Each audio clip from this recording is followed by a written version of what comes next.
দেশে সংস্কার কার্যক্রম যে চলমান আছে, এখানে নারী বিষয়ক সংস্কারের যে কমিশন, সেই কমিশন পত্রপত্রিকা আপনারা দেখেছেন, অনেকে সুপারিশ করেছে বৈষম্য দূর করার নাম দিয়ে কোরআন যে বাবার সম্পত্তিতে, মায়ের সম্পত্তিতে মেয়েদেরকে ছেলেদের অর্ধেক সম্পদ দিতে বলেছে, সে আইনটা এখনো সামাজিকভাবে প্রচলিত আইনে কার্যকর আছে।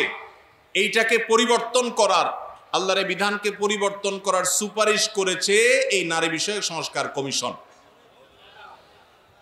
এই সুপারিশ বাস্তবায়ন করার দুঃসাহস যদি কেউ দেখায়, তাহলে এটা হবে সবচেয়ে বড় অপরিণামদর্শী কাজ, সবচেয়ে দুর্ভাগ্যজনক অধ্যায়। শুনতে খুব ভালো শোনা যায়, খুব মুখরোচক মনে হয়। একই বাবার সন্তান ছেলে এবং মেয়ে, ছেলে 2 টাকা পাইলে মেয়ে কেন 1 টাকা পাবে? কিন্তু এর পেছনে লুকায়িত আছে এক গভীর শয়তানের ষড়যন্ত্র। সেটা হলো পশ্চিমা পৃথিবীর মানুষেরা তাদের পরিবার ব্যবস্থাপনা ধ্বংস হয়ে গেছে, বহু আগেই তাদের পরিবার ব্যবস্থাপনা মুখ থুবড়ে পড়েছে। আজ এই ভারতবর্ষে শুধু মুসলমান কেন, আমাদের এই অঞ্চলের হিন্দু, খ্রিস্টান, বৌদ্ধ সব ধর্মের মানুষের মধ্যে পারিবারিক বন্ডিং এবং পরিবার ব্যবস্থাপনা, স্বামী স্ত্রীর মধ্যকার সৌহার্দ্য যতটুকু আছে, পশ্চিমারা সেগুলা কল্পনাও করতে পারে না। ওরা আমাদের চাইতে জ্ঞানে বিজ্ঞানে এগিয়ে থাকতে পারে, ওরা আমাদের চাইতে তথ্য প্রযুক্তিতে অগ্রসর থাকতে পারে, তারা অবকাঠামোতে আমাদের চাইতে 200 বছর এগিয়ে থাকতে পারে, কিন্তু পরিবার ব্যবস্থাপনা আমরা ওদের চাইতে 500 বছর এগিয়ে আছি। আমাদের এখানকার স্বামী স্ত্রীর মধ্যকার ভালোবাসা, এটা তাদের দেশে সোনার হরিণ। আমাদের এখানকার সন্তানের সাথে বাবা মার বন্ডিং, তাদের ওখানে সেটা দুষ্প্রাপ্য। ভাইরা আমার, এই যে সমতার নাম দিয়ে, বৈষম্য দূরের নাম দিয়ে এই যে নতুন প্রস্তাবনা আসছে, এই প্রস্তাবনার মিনিং হলো পরিবার ব্যবস্থাপনাকে ধ্বংস করে ফেলা। কিভাবে সেটা? ছেলে এবং মেয়ে উভয় যখন সমান সমান হারে 1 টাকা 1 টাকা করে পাবে, তখন পশ্চিমাদের মতো ছেলে বলবে মেয়েকে, বাসা ভাড়া তুমি অর্ধেক শেয়ার করো, সংসার খরচ তুমি অর্ধেক শেয়ার করো, যেভাবে পশ্চিমা পৃথিবীতে আছে। এইটা যদি শুরু হয়, তখন পরিবার ব্যবস্থাপনা ওদেরটা যেরকম ধ্বংস হয়েছে, আমাদেরটাও ধ্বংস হওয়া অনিবার্য হবে। দুইজনকে ঘরের বাহির হতে হবে। এটা হলো স্বামী স্ত্রীর মধ্যকার রেষারেষি শুরু হওয়ার একটা সূচনা, একটা সূত্রপাত, যে তোমার কাছেও 2 টাকা আছে, আমার কাছেও 2 টাকা আছে, তাহলে সংসার খরচ আমি দিলে তুমি কেন দিবা না, তোমাকেও দিতে হবে। এখন আল্লাহ রাব্বুল আলামিন যে সুন্নাতুল্লাহি ফিল আরদ, পৃথিবীতে আল্লাহর যে নিয়ম রেখেছেন, পুরুষরা বাহিরের দিকটা সামলায়, মেয়েরা ভেতরের দিকটা সামলায়।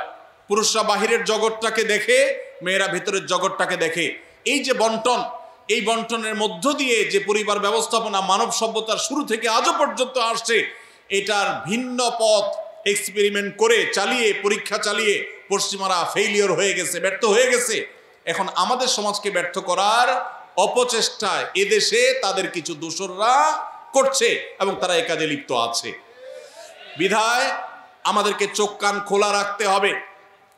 কোরআনে কারিমের আইন, কোরআনে কারিমের বিধান এমনিতেই তো নাই। যে 2-1টা সমাজের খাঁজে ভাজে আছে, এগুলাকে ধুয়ে পরিষ্কার করার যে শয়তানের ষড়যন্ত্র, নীল নকশা, এটা ইনশাল্লাহ এদেশের মানুষ বাস্তবায়ন করতে দিবে না। এদেশের মানুষ দিনকে যতটা ভালোবাসে, ফু মেরে, তুড়ি মেরে সংস্কারের নামে আল্লাহর দেওয়ার সেই বিধান, এটাকে উড়িয়ে দেয়া হবে আর সাধারণ মানুষ চুপচাপ বসে থাকবে। এটা বোকার স্বর্গে বসবাস করা ছাড়া আর কিছুই নয়। এমনিতেই কোরআনের কোন আইন, কোন বিধান, আল্লাহর আদেশ বা নিষেধ, মুসলিম অধ্যুষিত দেশ হিসাবে, ধর্মপ্রাণ মানুষদের দেশ হিসাবে, সেটা আমাদের আইনে, সংবিধানে এমনিতেই স্থান পাচ্ছে না। যেগুলো আছে 2-1টা, সেগুলো মুছে পরিষ্কার করার এই ষড়যন্ত্র এদেশের প্রত্যেকটা মুসলমান রুখবে ইনশাআল্লাহ। ভাইরা আমার, এই জন্য আমাদেরকে চোখ কান খোলা রাখতে হবে, আমাদেরকে সতর্ক থাকতে হবে। তবে সেই সাথে আমাদের এও মাথায় রাখতে হবে, মা বাবার সম্পদে বোনদের অধিকার, এটাকে আমরা অনেক পুরুষরা বঞ্চিত করছি, তাদেরকে অধিকার দিচ্ছি না। যেটুকু কোরআন বলেছে সেটুকুর বাস্তবায়ন হলেই সমাজ শান্তিতে পরিপূর্ণ হয়ে যাওয়ার কথা, কিন্তু সেটা বাস্তবায়ন করার নাম নাই, সেটাকে পরিবর্তন করার বরং চেষ্টা চলছে। ভাইরা আমার, আল্লাহ রাব্বুল আলামিন আমাদেরকে নারী পুরুষের মধ্যে সমতা বিধান করতে বলেন নাই, ন্যায্যতা বিধান করতে বলেছেন। কি করতে বলেছেন? সমতা। ইসলাম সমতার কথা বলে না, ন্যায্যতার কথা বলে। সব সময় সমতা মানুষের ন্যায্যতাকে নিশ্চিত করে না, সব সময় সমতা মানুষের ন্যায্যতাকে নিশ্চিত করে না। এই জন্য ইসলাম ন্যায্যতা কথা বলেছে। ন্যায্যতা এটা থাকতে হবে, সমতা থাকা জরুরি নয়। আল্লাহ আপনাকে একটা ছেলে দিছে, একটা মেয়ে দিছে। ছেলেটার জ্বর হয়েছে, তাকে নাপা খাওয়াইছেন 103 ডিগ্রি জ্বর। মেয়েটার শরীরে কোনো জ্বর নাই, সুস্থ মানুষ। তাকে বলতেছেন তুমিও তো আমার ঘরে জন্ম নিয়েছ, এক পাতা নাপা কিনেছি, ছেলেটাকে খাইয়েছি একটা, তুমিও তো ভাত খাইছ, এখন একটা নাপা তুমিও খাও, না হলে তো আমার ভয় হয় যে আমি সমতা বিধান করলাম না। কি বলেন? ছেলের জ্বর হয়েছে, তাকে নাপা খাওয়াইছেন, এখন সমতা যদি বজায় রাখতে হয় তাহলে মেয়েকেও কি করা লাগবে? নাপা খাওয়ানো। এক ছেলের বয়স 20, তার জন্য যে সাইজের জামা কিনেছেন, আরেকজনের বয়স 10। সমতা বিধান করতে হলে তার জন্য একই সাইজের জামা কিনতে, একই সাইজের জামা যদি কিনেন তাহলে সেটা কি ইনসাফ হবে না বেইনসাফ হবে? ইসলাম এই মুখরোচক, সস্তা, শুনতে শুধু ভালো শোনা যায় এরকম সমতা নারী পুরুষের মধ্যে করতে বলে না, ন্যায্যতাকে নিশ্চিত করতে বলে। আপনি কোথাও আপনার ছেলে মেয়েদেরকে কোনো ভালো কিছু দেখাবার জন্য নিয়ে গেছেন, 2 জন ছেলে বা 1 জন ছেলে 1 জন মেয়ে গেছে, একজন বড় একজন ছোট, একটু উপরে উঠে দেখতে হবে। সেজন্য যে বড় 15 বছর বয়স, তার দেখার সুবিধার জন্য 3টা ইট দিয়ে বলেছেন তুমি এবার দাঁড়াও, সে দেখতে পাচ্ছে।